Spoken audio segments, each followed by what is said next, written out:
Not exactly a tropical paradise. Definitely not your typical vacation spot. We're talking scorching skies, crimson deserts, the homeworld of the Blood Angels Bowl. It's fascinating, isn't it, how such a brutal, unforgiving environment could give rise to a pressure known for their nobility, their artistry. It's a real head-scratcher. You'd think a place like that would breed nothing but, savagery. Right, but the Blood Angels are anything but, and that's what makes them so intriguing. Exactly. And to get to the bottom of this, we've got some amazing source material for this deep dive, all originally in Spanish, by the way. Ah, yes, the Spanish sources. Always a treat. We've got Bal Mundo Natal de los Ángeles Sangrientos, which really sets the scene. It's a great primer on Ball itself. Then there's Ángeles Sangrientos, La Hora Final de Tico, which, well, let's just say it gives you a chilling look at what can happen to these warriors. It's a powerful account. And finally, we're diving into their genetic, let's call them quirks, with Ángeles Sangrientos, La Imperfección Sed Roja y Rabia Negra. That's the one that really gets into the nitty-gritty of their, shall we say, unique challenges? So we'll be exploring Baal's past, which is shrouded in mystery, by the way. Oh, absolutely. There's a lot we still don't know about what happened to that planet. We'll be looking at the Blood Angels' genetic legacy, the good, the bad, and the downright terrifying. Their gene seed, well, it's a double-edged sword, to put it wildly. And we'll even get a glimpse into the mind of a Blood Angel on the brink of madness. Always a fun time. Okay, so first things first. Baal itself. Our sources paint a picture of a desolate wasteland, like seriously desolate. Think red oxide deserts stretching as far as the eye can see. And the only landmarks are the ruins of some ancient civilization. It's a testament to the Blood Angels' resilience that they not only survived on this planet, but managed to build such a powerful chapter. Yeah, it's not exactly a fertile ground for, well, anything really. And yet, there are hints of a potentially idyllic past. Mentions of sophisticated architecture, advanced technology. Like maybe Baal wasn't always a wasteland. Exactly. And then there are the moons, Ball Primus and Secundus. Right, the moons. I almost forgot about those. They too show signs of a lush, vibrant past. So the question is, what happened? What turned this potential paradise into a desolate wasteland? Yeah, good question. Well, the sources point to a cataclysm at the end of the dark age of technology. We're talking layers of radiation, mutated survivors. Mutants, like actual mutants running around. Oh, yes, and not the friendly kind. And then there are these chilling cave paintings on Ball Primus, the Cuevas de Lascaux, they're called. Cave paintings? What kind of cave paintings? They depict, well, let's just say they depict scenes of cannibalistic mutants. Not exactly the kind of artwork you'd hang in your living room. Yikes, that's disturbing. It paints a pretty bleak picture of what happened on Baal. It does. It suggests a complete societal collapse, a descent into utter chaos. And from those ashes, a new kind of society rose, right? A brutal tribal one. Precisely. The survivors were forced to adapt, to become scavengers and warriors just to survive. And this constant struggle for survival, this need to fight for every scrap, it became ingrained in their culture. It's in their blood, literally. And that's where Sanguinius comes in, right? The Blood Angels Primarch? Yes, Sanguinius, the legendary angel who rose from these very tribes, united the warring factions of Baal, and ultimately became their leader. It's kind of poetic, isn't it? How this figure of light emerged from such darkness. It speaks volumes about the duality of the Blood Angels. They are creatures of both light and shadow, capable of great beauty and terrible violence. And it's on Baal, amidst this harsh landscape, that the Blood Angels' fortress monastery stands, the Torre de Amoreo. A testament to their strength and resilience. A symbol of order in a world defined by chaos. I'm trying to picture it, this imposing structure rising from the red dust, surrounded by these... Wait, the sources mentioned statues, right? Ah, yes, the statues. They're quite impressive. Massive figures of ancient heroes, each wielding a pair of weapons, one pointed towards the sky, the other towards the ground, standing eternally vigilant. Like they're guarding the Blood Angels, even in their stillness. Exactly. It's as if they're a reminder of the chapter's past, of the sacrifices that were made to forge them into the warriors they are today. It's fascinating how these remnants of a lost civilization continue to watch over Blood Angels, who are themselves haunted by their own past, their own unique legacy. A legacy that is both a blessing and a curse. And speaking of curses, I think it's time we talk about the genetic gifts and, well, let's be honest, the genetic nightmares of the Blood Angels. Ah, yes. The Flaw, the Red Thirst, and the Black Rage. The trifecta of genetic doom. This is where things get really interesting and a bit terrifying. But we'll save that for after the break. The Blood Angels' genetic legacy. It's a fascinating and terrifying topic. Yeah, we left off talking about some pretty heavy stuff. The Flaw, the Red Thirst, and the Black Rage. A trifecta of, well, genetic nightmares. That's one way to put it. But before we get into those specifics, let's talk about what happens to those who succumb to the Black Rage. It's not a pretty picture. Yeah, I was wondering about that. Do they just, I don't know, lock them up somewhere? Not exactly. They have a, shall we say, unique solution for that. The Death Company. Death Company sounds ominous. It is. It's essentially a brotherhood comprised of those who have been fully consumed by the rage, those who can no longer control their urges. So instead of trying to cure them or restrain them, they just send them off to die. In a way, yes. They're adorned in black armor, marked with red, symbolic of Sanguinius's wounds, and then sent into the most dangerous battles. So it's a glorious death in battle then. A warrior's dream, maybe.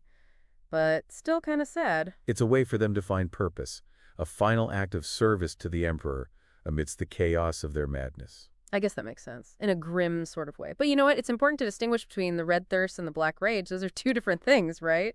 Absolutely. While both are terrifying, they have different triggers and manifest in distinct ways. So remind me, the red thirst is like that primal bloodlust, right? It can be triggered by things like the heat of battle or just the sight of blood. Exactly. It's visceral, almost animalistic. But the black rage is different. Yes, the black rage is more of a psychic phenomenon, a deeply rooted trauma that can be triggered by stress, memories, even seemingly random events.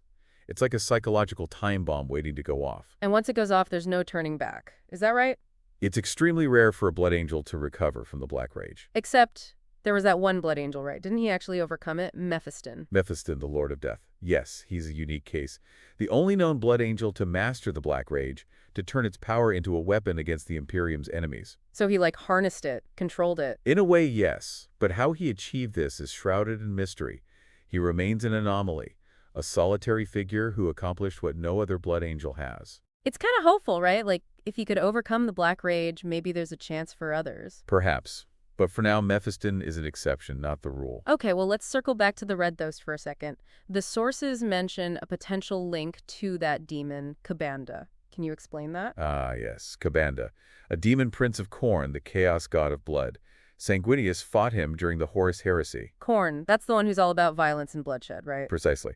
And some believe that this fight, this clash with Kabanda, left a mark on Sanguinius's soul. A psychic scar. You could say that. A scar that was then passed down to his sons, manifesting as the red thirst. So not only are they dealing with their own genetic flaws, but they might also be carrying around the influence of a chaos demon.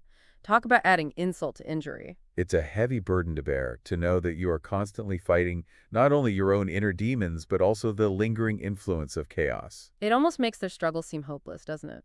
It's certainly a difficult path they walk, a path fraught with danger and temptation. But the Blood Angels are nothing if not resilient. They fight on despite the odds, driven by their unwavering loyalty to the Emperor. It's like they're caught between heaven and hell, both in their nature and their destiny, striving for purity and righteousness, but constantly battling the darkness within. The very name Blood Angels hints at this internal conflict.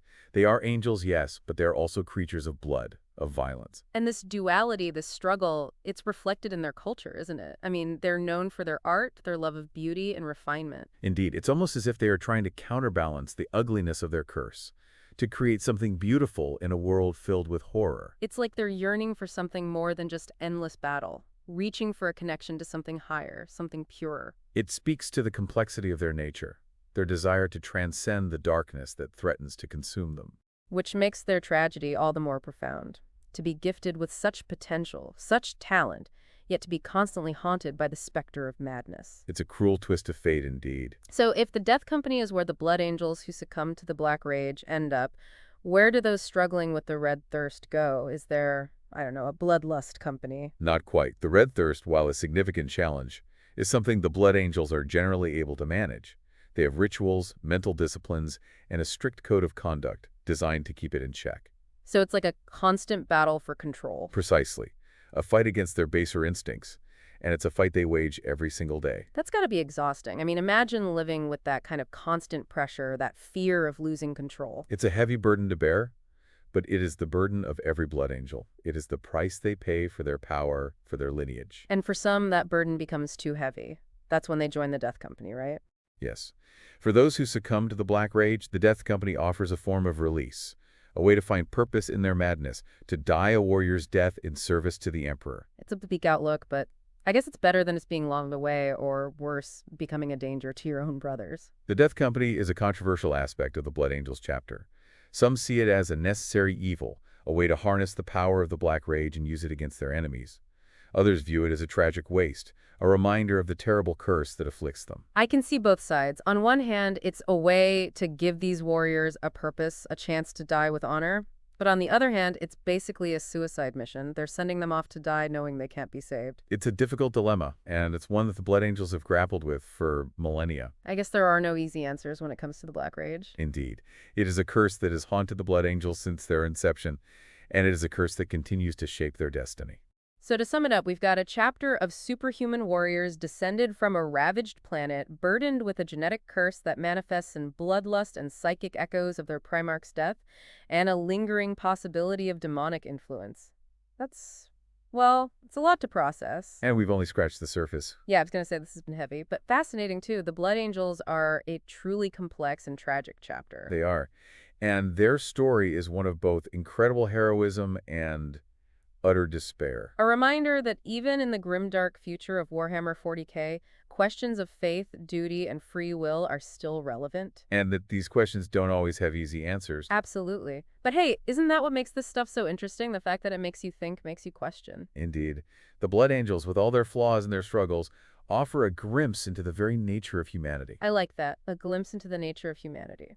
Okay, well, on that note, let's take a quick break. We'll be right back to wrap up our deep dive into the Blood Angels. It really makes you think, doesn't it, what the Blood Angels could achieve if they were free of this curse. Oh, totally. Imagine if they could channel all that energy, all that passion into their art. The masterpieces they could create, the symphonies they could compose. Right, instead of being constantly dragged down by this darkness. But that's the tragedy of the Blood Angels, isn't it? This constant tension between their potential and their fate. Yeah, it's like they're destined to be consumed by it. And yet, they resist. They fight, knowing the risks, knowing the price they might have to pay. I don't know, it's kind of inspiring in a way. It is. It speaks to their unwavering loyalty, their dedication to the Emperor and his ideals. They're true warriors, even with all that weighing on them. Which brings us back to the Death Company, this brotherhood of, well, let's face it, the damned. Yeah, it's a lot to wrap your head around, how they can still find a way to serve, even after succumbing to the Black Rage. It's a testament to the Blood Angels' complex relationship with death. They don't fear it, they embrace it. Embrace it. For a Blood Angel consumed by the Black Rage, death in battle is a form of release. Atonement, even. So it's more than just practicality, then. It's spiritual. Oh, absolutely. The Death Company is steeped in ritual, ceremonies, sacred relics. It's like a beautiful kind of brutality, if that makes sense. I think it does. It speaks to the Blood Angels' compassion, their refusal to abandon even those who have fallen to the curse. It reminds us that even in this grim darkness of Warhammer 40K, there's still room for empathy. Indeed. The Blood Angels may be warriors, but they are also brothers, bound by ties that even the Black Rage can't fully sever. You know, as we wrap up this deep dive, I can't help but think about that question you posed earlier. What would I do if I were a Blood Angel, knowing what I know now? It's a question that stays with you, doesn't it? It does. Would I embrace the fury, seek a glorious end, or would I cling to my sanity, even knowing the fight might be impossible? It's a choice no one should have to make. But it's a choice that the Blood Angels and those around them face every single day. And that's what makes their story so compelling, so tragic, so human. Even in the realm of science fiction, we can find these profound reflections of ourselves, of our own struggles. The Blood Angels may be fictional, but their story resonates with something deep within us. A reminder that we are all capable of both darkness and light. And that the battles we choose to fight ultimately define who we are. Thank you for joining us on this deep dive into the world of the Blood Angels. We hope you found it, well, maybe not enjoyable, but at least thought-provoking.